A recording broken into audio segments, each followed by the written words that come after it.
Mengapa kita perlu memahami proses pemberian makan yang responsif?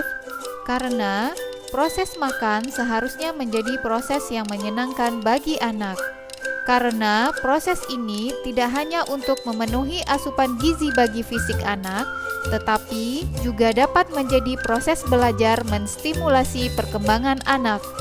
Tentunya, kendala sering kali hadir dalam proses ini.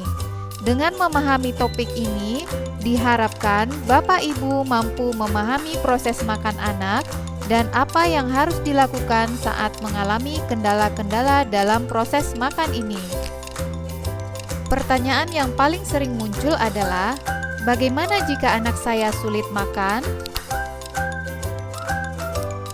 Ibu, jangan panik.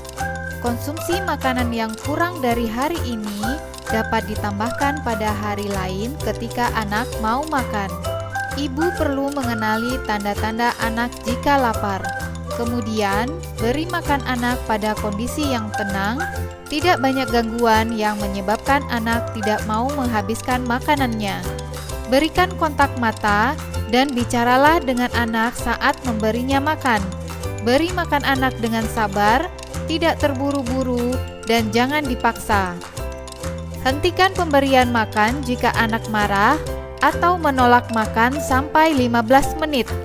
Tawarkan kembali makanan 2-3 jam kemudian dan hindari pemberian jajanan atau susu pada waktu tersebut.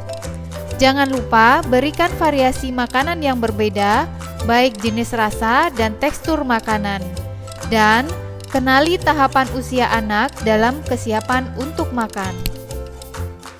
Bagaimana jika anak saya hanya mau makan jenis makanan tertentu saja? Tetap tawarkan jenis makanan lain tanpa memaksa anak. Mengenalkan makanan baru berulang kali sehingga anak mulai terbiasa dan dapat menerima. Perkenalkan makanan baru bersamaan dengan makanan kesukaannya. Variasikan cara pengolahan makanan yang tidak disukai anak sehingga ia tidak menyadari telah mengkonsumsi jenis makanan tersebut. Dan jangan lupa sajikan makanan baru tersebut dalam bentuk dan warna yang menarik. Bagaimana jika anak saya hanya mau makan jajanan? Ibu perlu paham bahwa anak minta jajanan karena anak merasa lapar. Secara perlahan tetap ajarkan anak untuk makan sesuai jadwal makannya dan tidak menggunakan jajanan sebagai hadiah. Bagaimana jika anak saya sering mengemut dan melepeh makanan? Hal tersebut bisa saja terjadi karena tekstur makanan terlalu keras atau terlalu lembut, atau besar suapan mungkin terlalu banyak, serta anak mungkin merasa sudah kenyang. Atau bisa jadi merasa bosan pada rasa atau jenis makanan tertentu, bahkan mungkin anak merasa tidak nyaman dengan lingkungannya. Bagaimana memberi makan anak saat sedang sakit?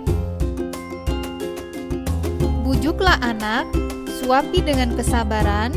Untuk anak di bawah 2 tahun, berikan lebih banyak cairan dan ASI, dan tetap berikan makan pada anak. Setelah anak sembuh, berikan lebih banyak makan. Jika anak mengalami diare, berikan Oralit, minum yang cukup, dan makan seperti biasa. Bagaimana membuat suasana makan yang menyenangkan? Pastikan anak dalam posisi yang nyaman. Beri makan anak dengan penuh kesabaran dan tidak tergesa-gesa. Lakukan kontak mata selama memberi makan dan ceritakan manfaat makanan yang sedang dimakan. Ajak anak makan bersama keluarga, sehingga anak melihat orang tua makan beragam jenis makanan, atau makan bersama teman sebaya, karena anak akan makan lebih banyak.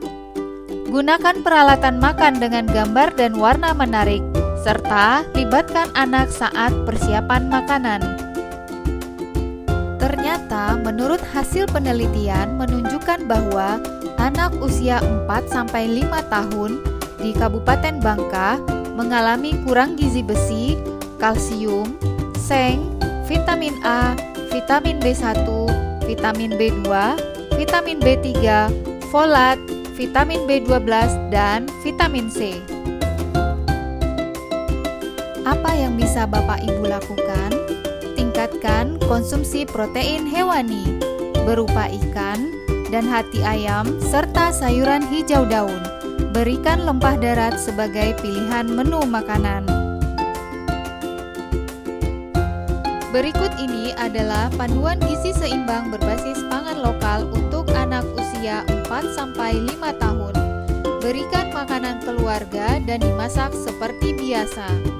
Berikan 3-4 kali makanan utama, 1-2 kali makanan selingan. Makanan pokok setiap kali makan.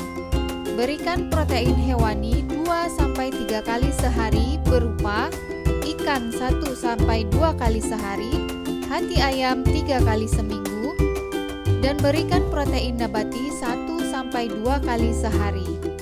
Berikan sayuran 3-4 kali sehari berupa sayuran hijau daun. Berikan buah 1-2 kali sehari. Berikan lempah darat sebagai pilihan menu makanan 4 kali seminggu. Berikan jajanan kaya kalsium sebagai selingan berupa olahan susu, es krim, dan lainnya. Tambahkan lemak untuk menambah energi berupa minyak, mentega, margarin, atau santan, dan sumber lemak dari protein hewani.